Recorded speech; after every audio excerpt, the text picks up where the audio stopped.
자, 이번 시간에는 용어에 대해서 한번 알아보겠습니다. 제가 교육 때 말씀드리는데 솔빙 가이드랑 프랙티스 가이드가 대표적인 두 개의 분류인데 실제로는 혼동스러워하는 원장님들이 꽤 계신 것 같았습니다. 그래서 기본 용어랑 전체 교재 라인에 대해서 간략하게 말씀드려 보겠습니다. 교재의 종류는 우선 그래머 가이드, 리딩 가이드, 이건 많이 들어보셨죠? 그래서 앞 글자를 줄여서 GG, 리딩 가이드는 RG라고 줄이고 3번은 잠깐 건널게요. 솔빙 가이드가 있고 여기에 각 유형들이 있어요. 그러니까 주요, 이건 주장 요지죠. 제주, 제목 주제, 그 다음 빈칸 등등등. 그리고 프랙티스 가이드가 각 유형별로 있어요. 여기서 만든 게 전부 프랙티스 가이드로 준비가 돼 있어요. 여기 3번만 줄임말로 쓰지 않는데 여기 PG를 줄이면 이 PG랑 겹쳐요. 그래서 얘만 패턴 가이드로 부르고 나머지는 그냥 말할 때도 쓸 때도 이렇게 줄였으면 우린 서로 다 아니까요. 그래서 저 같은 경우는 SG 주요 이러면 솔빙 가이드 주요란 뜻이죠. SG 주요를 아이들에게 지도를 한다는 건 이걸 끝내고 나서 PG 주요를 시켜야 된다는 거예요. 즉 이거 뒤에 연습을 시키는 교재가 병행된다는 거라서 교재들은 4번과 5번이 짝으로 존재해요. 솔빙 가이드가 한 권 존재하면 프랙티스 가이드가 한 권 존재해요. 다만 문제 수가 적을까봐 2권을 만들어 놓은 것도 있고 그 다음에 학년을 고2 지문으로 만들어 놓고 고3 지문으로 만들어 놓은 경우가 있어요. 자, 그래서 1, 2, 3, 4, 5번 이게 대표적인 거고요. 그러니까 이거는 고등 문법, 그 다음에 이건 고등 구문 독해, 이건 고등 글의 구조. 그러니까 따로 떨어져 나온 책인 거죠. 그리고 얘네는 유형별로 책을 써놓은 거예요. 이제 많은 분들이 혼란스러워 하시는 건데 해설과 해석이 뭔지 말씀을 드릴게요. 솔빙 가이드라는 책은 전부 해설과 해석이 다 있고 프랙티스 가이드는 해석만 있어요. 이게 해석이에요. 해석. 그러니까 여기 실제로 지문의 해석이 나오고 모르는 단어 몇 개 나오고 그 다음에 문제풀이법. 여기 이제 해설이라고 적혀 있지만 우리가 어느 교재를 찾아봐도 나와 있는 부분이죠. 혹은 모의고사를 쳐도 모의고사에 답지에 이런 것들이 달려 있죠. 그래서 이걸 전 해석이라고 칭해요. 그러니까 제가 쓴 모든 책에는 해석은 전부 존재해요. 그러니까 아이들이 기본적으로 다른 책에 있는 도움은 받을 수 있다는 거예요. 이 우측에 있는 부분이 해설이에요. 해설. 제가 말하는 해설. 솔빙 가이드에는 해설이 전부 있는 거예요. 즉, 이 지문에 대한 제 해설, 즉 설명이 쭉 글로 적혀 있는 거고 중요한 부분은 굵은 글씨도 표시되어 있고 화살표도 표시되어 있고 그렇죠? 그래서 이 해설이 존재하는 거라 질문이 나올 수가 없어요.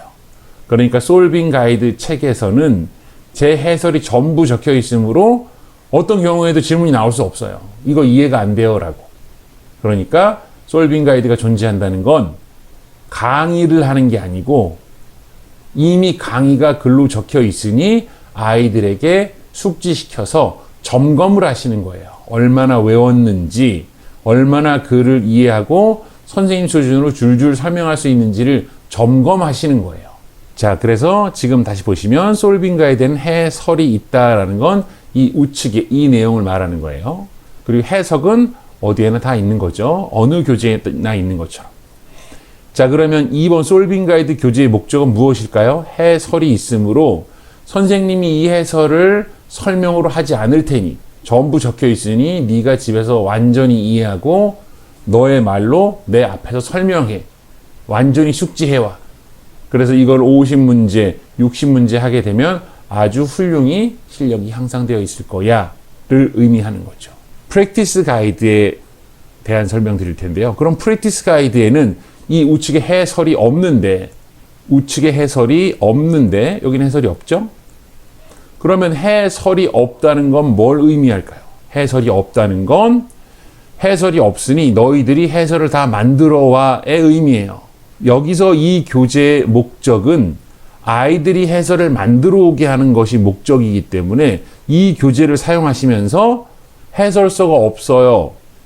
어떻게 하나요? 라고 하신다는 건 이걸 강의식의 눈으로 바라보시거나 혹은 지금 학원 상황이나 여건이 자기 주도적 학습을 할 수 있는 단계가 아닌 거예요. 그래서 어쩔 수 없이 교재는 좋은 것 같은데 이거 해설이 있으면 좋겠다의 의미는 강의식으로 쓰고 싶다의 의미인 거예요.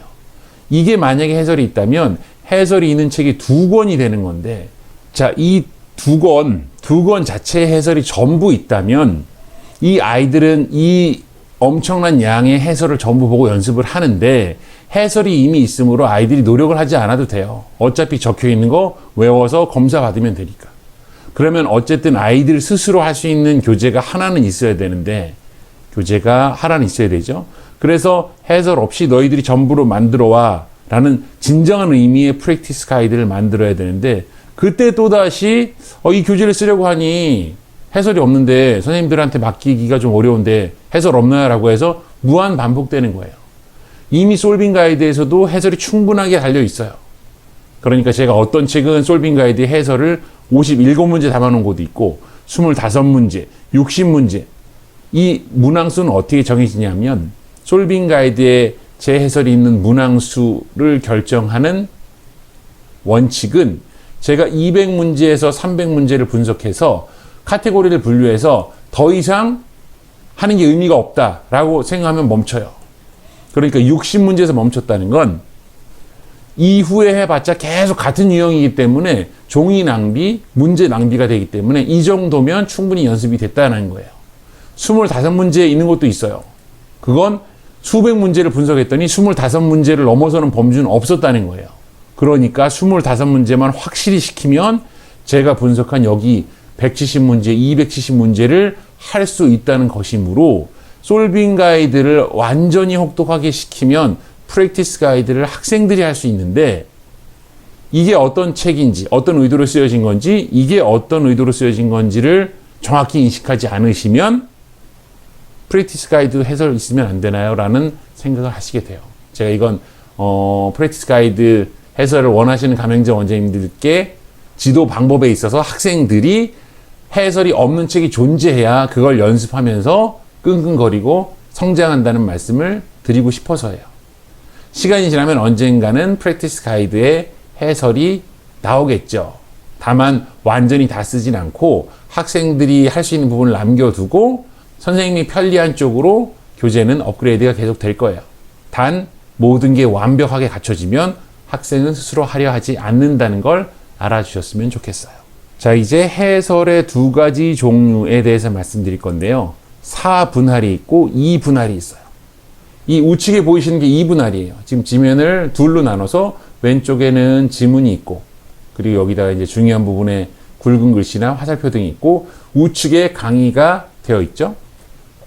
이렇게 2분할이 되어 있는 건 대부분 이 부분을 최첨단 시스템으로 가리고 그 다음에 아이들에게 질문 테스트를 하는 거예요. 설명해봐라. 그래서 여기 적혀 있는 걸 똑같이 설명하라고 하는 용이 2분할이에요. 여기 있는 내용은 이 지문에만 해당되는 거기 때문에 일반적인 게 아니에요. 그러니까 여기 지금 Life and Activity는 이 지문에만 나오는 거지 앞으로 접하게 될 수백 문제에는 이 단어가 안 나오거든요. 그러니까 이 지문에만 해당되는 건 가리고 질문 테스트를 하는 거예요. 자, 이게 4분할입니다. 4분할. 그러니까 지금 이게 아마 솔빙 가이드 주요일 텐데요. 이렇게 4분할이 되어 있는 건 여기에 일반적인 패턴을 적어 놓고 여기에 일반적인 설명을 하게 되어 있어요. 일반적인 설명. 그래서 제 책에 4분할이 되어 있는 책이 몇 권 있을 거예요. 패턴 가이드도 그 중에 하나예요. 이렇게 4분할이 되어 있는 건 여기가 일반적인 내용이니 여기를 노트에 정리하고 이걸 백지 시험으로 봐야 돼요. 그러니까 must, should가 나오면 어쩌고저쩌고 해야 된다. be supposed도 이거랑 동의어이므로 그 지문이 주제문이다. 그러니까 주제문이 어디 있으므로 답이 뭐뭐다라는 걸 외워야 다음번에 이거 should가 나왔네? have가 나왔네? 하고 답을 골라낸다는 거죠. 그래서 이건 일반적이므로 무조건 외워야 되는 거예요.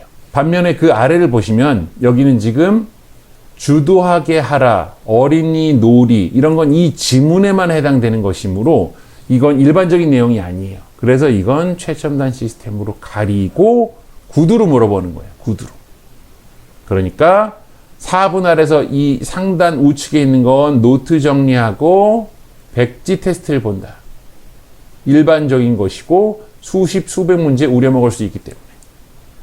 여기 하단에 적힌 건 지문에만 해당되는 구체적인 내용이므로 수십 수백 문제를 써먹을 수 없어요. 그래서 이런 건 가리고 질문 테스트를 한다. 이게 솔빙 가이드의 2분할, 4분할에 대한 설명입니다. 네, 이제 마지막으로 각 교재에 대한 간략한 설명을 한번 드릴게요. 그래머 가이드랑 그래머 가이드 문제집, 요건 두 개 세트로 이용하시는 거고요. 요게 개념서. 이건 당연히 문제집이 되겠죠. 리딩 가이드는 많이 사용하셨을 테니까 아실 거예요. 고등 구문 독해 책이에요. 자, 이제 여기 피지죠. 연습 문제만 있고 해설이 없어요. 이 책을 두 개를 만들어 놓은 이유는 심경일치 도표편은 우리가 어렵게 천천히 나가는 진도가 아니고 푸는 법만 알려주고 그리고 우리가 예비고 필수 어휘를 암기시키고 나면 아주 수월하게 수십 문제씩 낼 수 있기 때문에 문제가 좀 모자라는 경우가 있을 수도 있어요. 아이들이 만약에 건성으로 풀게 되면. 혹은 좀 더 풀기를 원하는 고등생이 있을 수 있어서 두 편으로 만들어놨고 여기는 거의 70% 이상이 고3 지문이에요. 자, 도표는 교육 때 말씀드렸던 것처럼 심경이랑 일치는 너무 쉬운데 전 도표만 자주 틀려요. 도표만 하고 싶어요. 라고 하면 그 아이들에게 사용해 주시면 되세요. 이 교재를 사용하니 심경이랑 일치는 잘하는데 왜 이 두꺼운 책을 사야 되느냐 라고 하는 아이들이 있어서 만든 거고요. 여기 솔빙 가이드 목적편이 있고 프랙티스 가이드의 목적 H3, 고3 지문으로 해놨어요. 이유는 고1하고 고2는 목적 문제가 너무 쉬워서 고3 지문으로 해야 좀 아이들이 틀릴 가능성이 종종 있기 때문에 고3 지문으로 했고 고1, 2 지문으로는 안 만들었어요. 아시다시피 가장 쉬운 유형이기 때문에 그래요. 자, 주요편 역시 H3만 만들어놨다는 건 쉽다는 걸 의미해요. 여기 밑에 보시면 H2가 있는 경우가 있어요. H2가 있는 경우는 문제를 좀 많이 풀어서 숙달을 시켜야 될 만큼 어렵기도 하고 또 문제수가 부족하다는 걸 의미하기도 하는데 곧장 H3으로 올라가는 건 대부분의 경우에는 유형이 쉽기 때문에 그래요. 저기 패턴 가이드는 뭐 아시다시피 글의 구조를 학습시키는 책이고요. 솔빙 가이드 제주, 프랙티스 가이드 제주가 있고 이 제주에서 제목만 잘라서 하나, 여기 제주에서 주제만 잘라서 하나, 고3 걸로 만들었어요. 이건 쉬운 유형이어서 그런 게 아니고 이 두 개를 묶지 않고 따로 떨어뜨려서 책을 굵게 만들었다는 건 연습을 많이 시키고 싶어서예요. 자, 그러고 보면 책 전체를 통틀어서 H2가 존재하는 건 여기 순서랑 삽입밖에 없고 나머지는 전부 H3으로 넘어가요. 어쨌든 이유는 너무 쉬워서 그런 건 목적, 주요 정도고 나머지는 전부 일단 이 가이드 시리즈를 한다는 것 자체가 모의고사 혹은 정시를 준비하는 아이들이기 때문에 정시는 당연히 고3을 위해서 준비하는 거니까 H3을 해야 되는 거고 그 다음 모의고사는 각 해당 학년만 잘하는 게 문제가 아니고 학년이 올라가고 나면 성적이 떨어지기 때문에 다음 학년 걸로 연습을 해야 된다는 거죠. 그래서 대부분 한 학년 높게 그러다 보니 고3 지문으로 준비를 하게 됐습니다. 여기 순위편은 순서와 문장의 위치 두 개 섞어 놓은 거고 다시 이걸 쪼개서 순위에서 순을 순서 그리고 순서 H3-1, 3-2 요거는 고2 지문으로만 만들었고 요건 고3 지문인데 여기서 말한 1, 2는 문항수가 적을까봐 이렇게 두 개로 나눠 놓은 거예요. 다른 그 많은 교재들 중에서 같은 유형을 두 개로 나누지 않았어요. 얘는 아이들이 가장 많이 어려워하고 배우고 싶어 해요. 그리고 잘하는 아이들은 순서랑 문장 삽입 되게 우습게 생각했다가 고3 되니까 너무 어려워지고 많이 틀리니까 되게 어렵다고 해서 많이 요청을 했어요. 그리고 못하는 아이들은 주제나 제목 이런 요약 이런 건 너무 어려우니 순서처럼 이렇게 잠깐 보고 BAC 이렇게 하는 거 이렇게 보다가 아 여기 그러나가 있으니까 문장 삽입 4번 이렇게 간단한 걸 하고 싶어서 또 이걸 하기를 원했어요.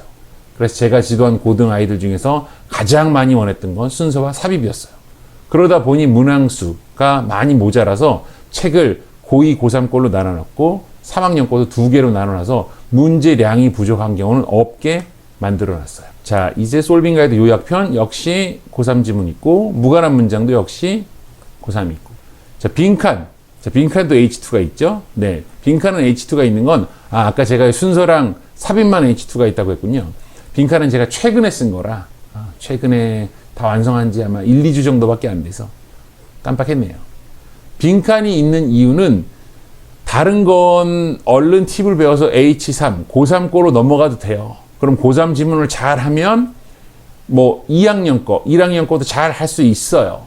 그런데 빈칸의 경우에는 아이가 똘똘하다고 고1 걸 하다가 쑥 고3 거로 넘어가기 어려워요. 왜냐하면 고1은 빈칸을 다 맞기가 어렵고 고2도 빈칸을 다 맞기가 어렵고 나머지는 노력하면 다 맞을 가능성이 있어요. 그런데 빈칸 4문제는 실력 좋다고 어느 학원 몇 개월 다녔다고 전부 다 맞을 수 없기 때문에 각 학년당 교재가 필요했어요. 그래서 고2, 고3.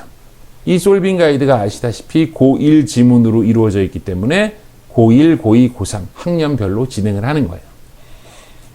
장문 독해는 말씀드렸다시피 이거는 워크북 형태로 하는 거라 뭐 큰 의미가 없죠. 지도하는 강의식용이 아니고 숙제용이니까. 이 지칭 대상편은 이 장문 독해에서 다른 건 다 잘하는데 44번 지칭 대상을 꼭 틀리는 아이들이 있어요. 그래서 이런 아이들을 위해서 요것만 따로 뗐어요. 이 책은 또 두꺼우니까 저는 지칭 대상만 틀리는데 이걸 왜 다 하나요? 라고 할까봐 요것만 따로 뗐어요.